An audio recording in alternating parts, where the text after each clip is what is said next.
भगवान परिपक्व करते हैं अपने प्रेमी के हृदय को।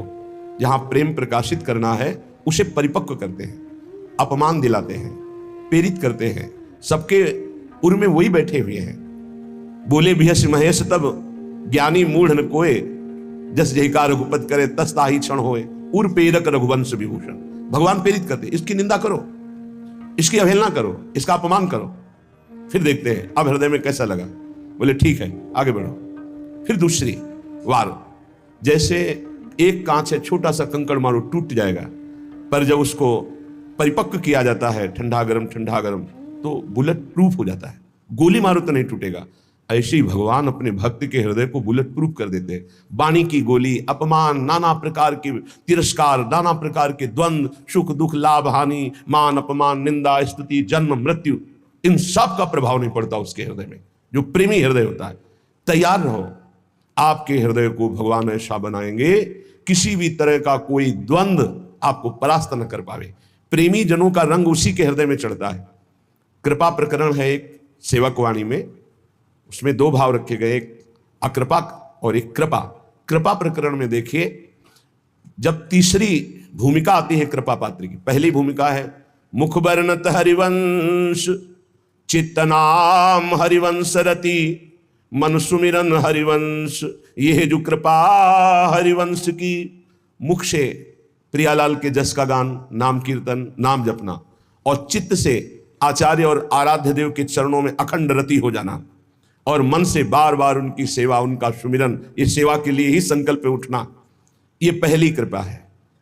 ये आचार्य गुरुदेव की, इष्ट देव की पहली कृपा है। मुख वर्णत हरिवंश, चित्त नाम हरिवंश रति, मन सुमिरन हरिवंश, यह जो कृपा हरिवंश की। फिर दूसरी कृपा, दूसरी भूमिका उदय होती है। सब जीवन सो प्रीति, रीति निबाहत आपनी, श्रवण कथन परतीति, यह जो कृपा हरिवंश की।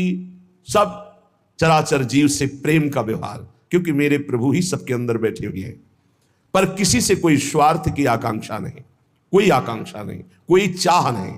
सब जीवन सो प्रीति, पर रीति निवाहत अपनी, अपनी रीति क्या है? सब सो हित निष्काम मति।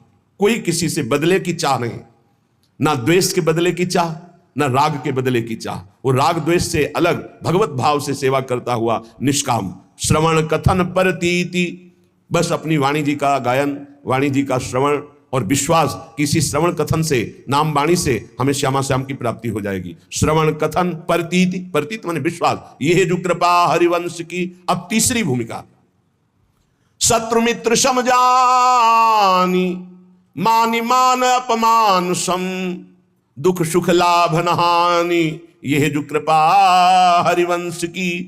शत्रु और मित्र में समान भाव। क्या भक्त का कोई शत्रु होता है क्या? नहीं, भक्त की तरफ से कोई शत्रुता नहीं होती, पर जो तमोगुणी आंतरिक हृदय वाले होते हैं उनको भक्त का यश चुभता है, उनको भक्त की जो उन्नति है भागवतिक, वो उनको खाए डालती है। अब वो हर प्रकार से सोचेंगे इसका कैसे पतन करूं, इसका अपयश हो जाए, इसका नाश हो जाए, तो वो शत्रुता का भाव करे। पर आपके हृदय में फर्क नहीं पड़ना चाहिए। ये तीसरी भूमिका हमारे प्रेम रस प्राप्ति की। शत्रु मित्र समजानी, जैसे बड़ाई करने वाला, सम्मान करने वाला, ठीक वैसा ही आपको दिखाई देना चाहिए निंदा करने वाला, अपमान करने वाला। वैसे तो निंदा करने वाला ज्यादा पूज्य है। क्यों? क्योंकि वो हमारे अशुभों का नाश कर रहा है।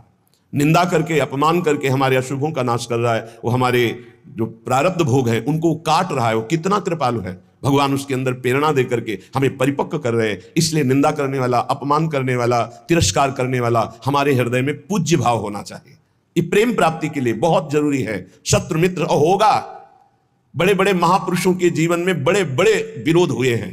अगर विरोध ना हो तो भक्ति में रंग नहीं। जब विरोध आवे तो नाच पड़ो कि भक्ति रंग ला रही है। भगवान विरोध पैदा करवाते हैं। क्यों करवाते हैं? क्योंकि आप उस भूमिका से ऊपर उठे जिससे कोई भी विरोध आपका स्पर्श न कर पावे और आपकी भक्ति अबाध और अखंड बनी रहे। तो शत्रु मित्र सम जानी, और मान मान अपमान सम, अपमान और मान दोनों को सम मान करके सो। अगर कोई सम्मान कर रहा है तो उसकी मति, अपमान कर रहा है तो उसकी मति। सम्मान और अपमान में दोनों में समान स्थिति होनी चाहिए। शत्रु मित्र समझानी, मान मान अपमान सम, दुख सुख लाभ न हानि। ना कोई दुख, ना कोई सुख, ना कोई लाभ, ना कोई हानि। हर समय अपने प्रिया प्रीतम के चिंतन में इतना चित्त जोड़े है कि दुख सुख का, लाभ हानि का कोई प्रभाव ही नहीं पड़ रहा। ये तीसरी भूमिका। चौथी भूमिका, अब जो है तैयारी हो गई प्रेम रंग रंगने की। तो भगवान ने ऐसा रंग भेजा, ऐसा रंग रंगने वाला मिला दिया जिससे प्रेम रंग से हृदय रंग जाए। बोले नितैक धर्मिन संग, नित्य उसको प्रेमी जनों का संग मिल गया। बड़ा कठिन है, सही संग मिल जाना बड़ा कठिन है, भगवान की कृपा से मिलता है। नहीं तो मिलावट ऐसी प्रपंच की बनी रहती है कि चित्त निर्विकार होकर प्रभु में लगने के लिए अगर तैयारी भी करे तो भी फिसल कर प्रपंच में फंस जाए। नित इक धर्मिन संग, बहुत संग मिले वो संग नहीं। इष्ट मिले और मन मिले, मिले भजन रस रीति, तहां निशंक होए मिलिए तासों कीजे प्रीति। जहां अपना इष्ट मिले, जहां भजन की रस रीति मिले, जहां अपना मन मिले, ऐसा सत्संग मिल जाए तो बहुत जल्दी प्रेम रंग की प्राप्ति होती है। नित एक धर्मिन संग, जब श्री प्रियालाल के प्रेमी जनों का संग मिला तो नित्य नवीन प्रेम का प्रादुर्भाव होने लगा। नित्य एक धर्मिन संग तो रंग बढ़त नित नित सरस, फिर नित नित प्रेम अभंग। ये जो कृपा हरिवंश की, जहां ये चौथी भूमिका आई तो पांचवी भूमिका में लीला दर्शन होने लगता है। निरखत नित्य विहार, पुलकित तन रोमावली, आनंद नयन सुधार। ये है जो कृपा हरिवंश की। नेत्र खुले हैं बंद, वो प्रिया प्रीतम की रूप माधुरी, लीला माधुरी में डूबा हुआ आनंद सुप्रवाह करता हुआ एक एक क्षण महाप्रेम में व्यतीत हो रहा है। छिन छिन रुदन करंत, छिन गावत आनंद भरी, छिन छिन हर हसंत। ये है जो कृपा हरिवंश की। ये छठवीं भूमिका आई। क्षण क्षण में उसका रोना हो रहा है, क्षण क्षण में वो प्रियालाल के संग विहरण कर रहा है, क्षण क्षण में उनकी लीलाओं का गायन करके डूब रहा है।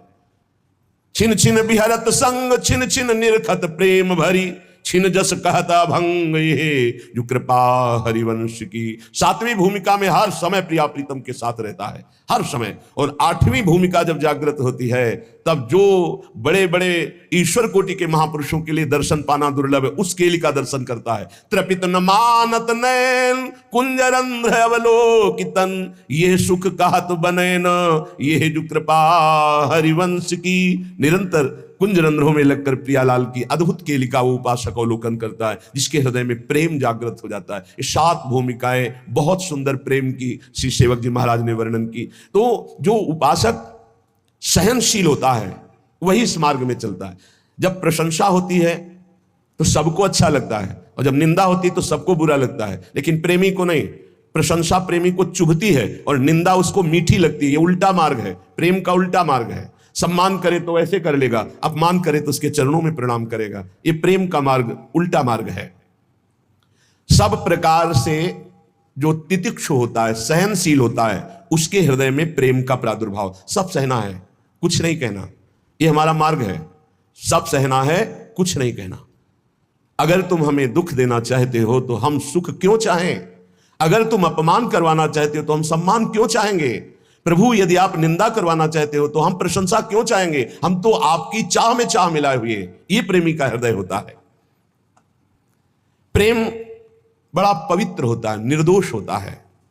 छल, कपट, बेईमानी, स्वार्थ, स्वसुखवांछा, ये प्रेम में छू नहीं जाती।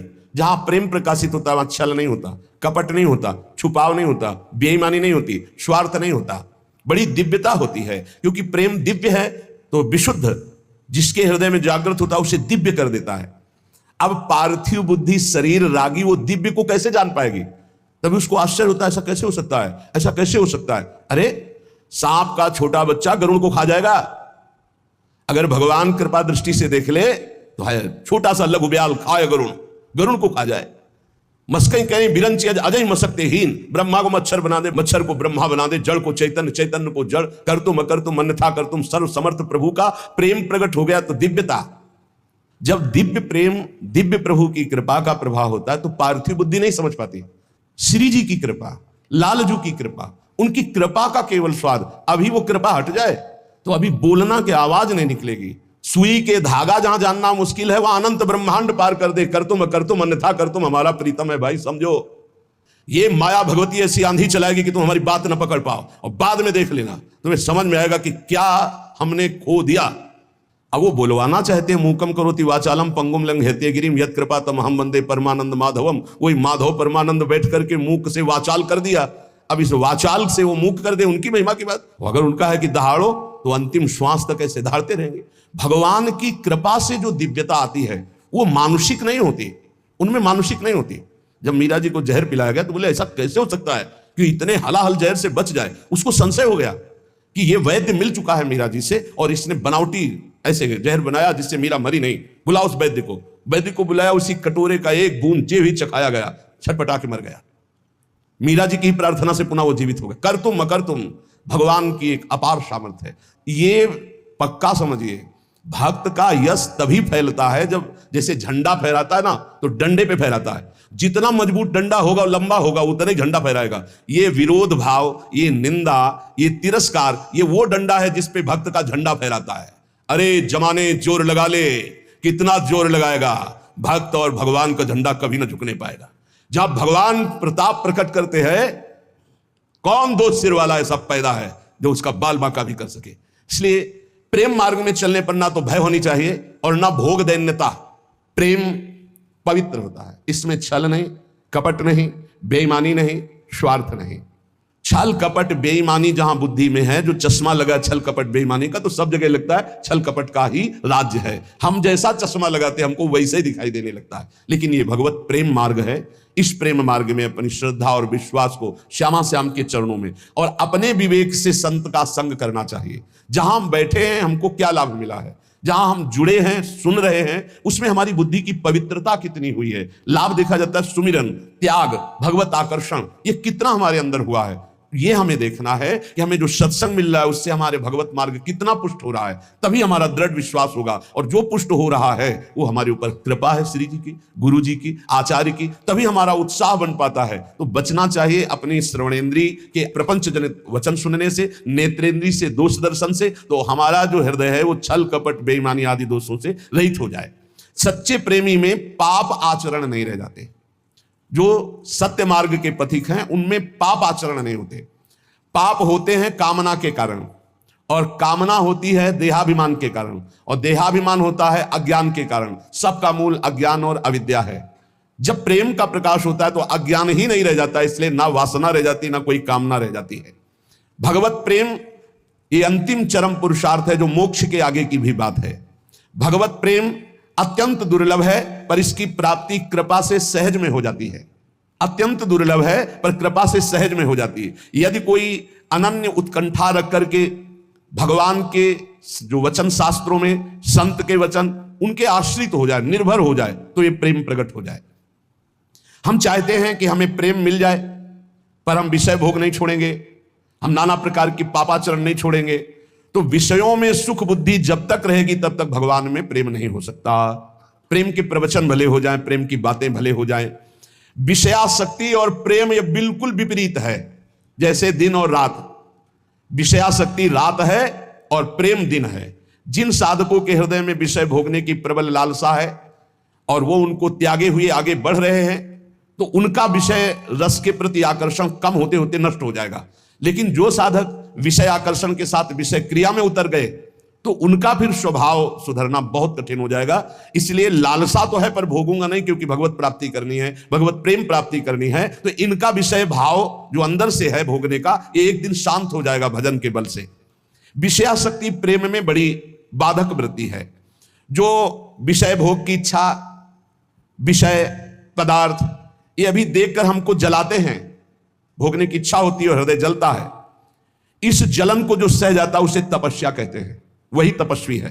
बहुत सुंदर बात है, वही तपस्वी है। देख लेना, इस जलन से अनंत गुना बढ़ करके भगवान आपको शीतलता और आनंद देंगे, क्योंकि आप भगवान के लिए जल रहे हो। भगवान में ममता और आसक्ति हो जाएगी इस जलन को सहने से। सह जाओ, ये जलन सहना पड़ेगा। निंदा की जलन, अपमान की जलन, काम की जलन, क्रोध की जलन, ये सह गए तो भारी तपस्या, इसका परिणाम होगा अनंत गुना बढ़ करके भगवान आपको सुख देंगे। और नहीं सहोगे तो जलते रहोगे। क्रोध आया, गाली दे दिया, वो तुम्हें 4 गाली देगा और जलो। काम आया, भोग लिया और तृष्णा होगी। ऐसे ही जितना तुम विकारात्मक क्रियाओं की तरफ जाओगे उतना ही भ्रष्ट होते चले जाओगे। सह गए उतने ऊंचे उठते चले जाओगे। प्रेमी को ऐसा अनुभव होने लगता है कि मेरा शरीर प्रभु को समर्पित है, ये प्रभु की वस्तु है, मैं इसे भोग नहीं सकता। ये प्रभु की धरोहर है।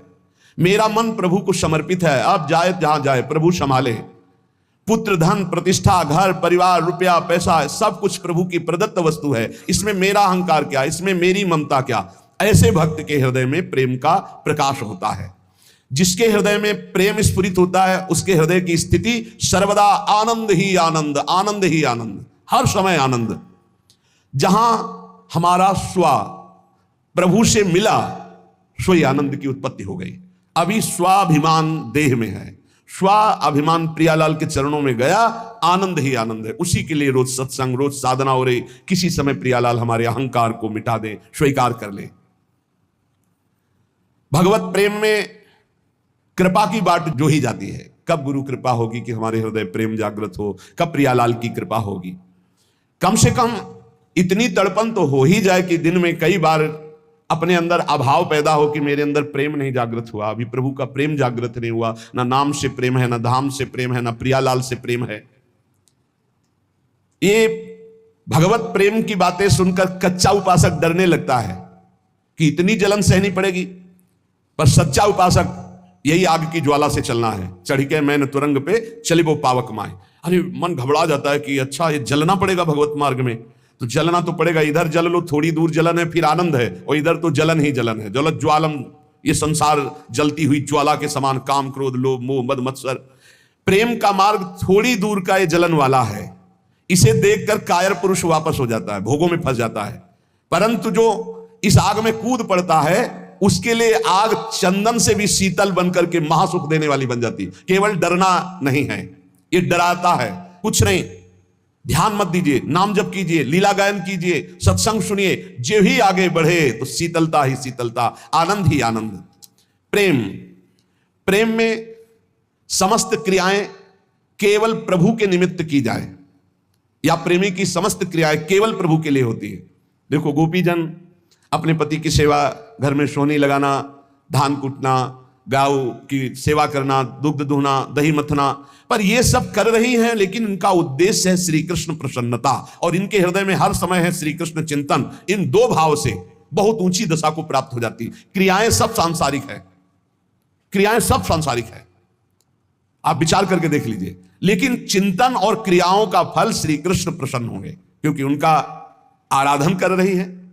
हर क्रिया में श्री कृष्ण का चिंतन कर रही हैं, हर क्रिया श्री कृष्ण की प्रसन्नता के लिए कर रहे हैं, श्री कृष्ण के लिए कर रहे हैं। इसी से प्रेम प्राप्त हो जाता है। भगवत प्राप्ति के लिए कोई नए अनुष्ठान की जरूरत नहीं। ये भ्रम पैदा किया जाता है अपने दिमाग में कि कहीं दूर चल के गुफा में या ऐसा तब भगवत प्राप्ति। नहीं, ऐसा नहीं। जो गुफा में है, अगर वो संसार का राग त्यागे नहीं तो उनको भगवत प्राप्ति नहीं होती। अगर घर में है और आप सारी घर की क्रियाएं भगवत अर्पण कर दें और नाम जप कर रहे हैं और प्रभु से अपना संबंध स्वीकार कर लिए हैं, जो हमारा संबंध जन्म जन्मांतरों से है। पहला संबंध तो है ही कि हम भगवान के अंश हैं। दूसरा गुरु प्रदत्त संबंध होता है, सखा या वात्सल्य या गोपी या सहचरी। अपने संबंध को जो मान रहा है, सारी क्रियाएं प्रभु के लिए कर रहा है, हर समय नाम स्मरण कर रहा है, बिल्कुल भगवत प्रेम प्राप्त हो जाएगा, निश्चित भगवत प्राप्ति हो जाएगी। कहने की प्रेम में एक बड़ी दिव्यता है। प्रेम में श्रृंगार है पर राग नहीं है, श्रृंगार है पर राग नहीं है। प्रेम में भोग है पर शरीर संयोग नहीं है। बहुत ऊंची बात है। प्रेम में भोग है पर शरीर संयोग नहीं है। प्रेम में श्रृंगार है पर राग नहीं है। प्रेम में आसक्ति है पर अज्ञान नहीं है। प्रेम में वियोग है पर बिछोह नहीं है। प्रेम में क्रंदन है, रोना, पर दुख नहीं है। प्रेम में विरह है पर वेदना नहीं है। प्रेम में सेवा है पर अभिमान नहीं है। प्रेमी को मान भी होता है, मान है पर धैर्य नहीं है। बहुत ऊंची स्थिति। प्रेम में त्याग है पर संन्यास नहीं है। प्रेम में प्रलाप है पर बेहोशी नहीं है। प्रेम में ममता है पर अज्ञान जनित मोह नहीं है। प्रेम में अनुराग है पर कामना नहीं है। तृप्ति है पर अनिच्छा नहीं, प्रबल इच्छा है। कैसा स्थिति? तृप्ति है और इच्छा है। प्रेम में सुख है पर चाह नहीं। प्रेम में देह है पर देहाभिमान नहीं। प्रेम में जगत है पर माया नहीं। प्रेम में ज्ञान है पर मैं ब्रह्म हूं, ऐसा ज्ञान नहीं। प्रेम निर्गुण है पर मोक्ष नहीं। प्रेम में लय है पर स्मरण नहीं। लय किस कोटि का? मैं भगवत चिंतन में लय, ये स्मृति भी गई। इस उच्च कोटि की अवस्था को प्रेमी प्राप्त होता है। ऐसे प्रेम की प्राप्ति के लिए कुछ साधन बताए जाएंगे। कह रहे हैं कि इसमें सबसे पहली बात है कि जो भगवान की कृपा से आपको महापुरुषों का संग मिला, अभी गुरु नहीं बनाया, महापुरुषों का संग मिला, सत्संग सुना, उसमें जब आप श्यामा श्याम की प्रियता की बात सुने, श्यामा श्याम की शरणागति की बात सुने, तो आपके हृदय में उसी समय बैठना चाहिए कि अब हमारे आराध्य देव श्यामा श्याम है। दूसरा, श्यामा श्याम को कैसे प्राप्त करूं, ऐसे साधन की चाह। तीसरा, किसी में भी न्यून भाव या दोष दृष्टि का भाव। चौथा, केवल भगवत प्राप्ति की चाह। ये चार बातें जब हृदय में प्रकट होती है तो प्रभु कृपा करते हैं और उनको संग देते हैं किसी रहस्य रस में डूबे हुए प्रेमी का, जो प्रभु के रहस्य रस में। अब प्रतिक्षण उसको यह लगता है मैं आगे कैसे बढ़ूं मार्ग में, बिना रसिक गुरु के आगे बढ़ा ले जाता। उसके हृदय में ये पुलक होने लगती कि मैं अपना मन, अपना प्राण, अपना शरीर, अपना सर्वस्व किसी महापुरुष के चरणों में समर्पित करके और उनके बताए हुए मार्ग पर निश्चिंत होकर चल पड़ूं। हे प्रभु, ऐसी हम पर कृपा करो।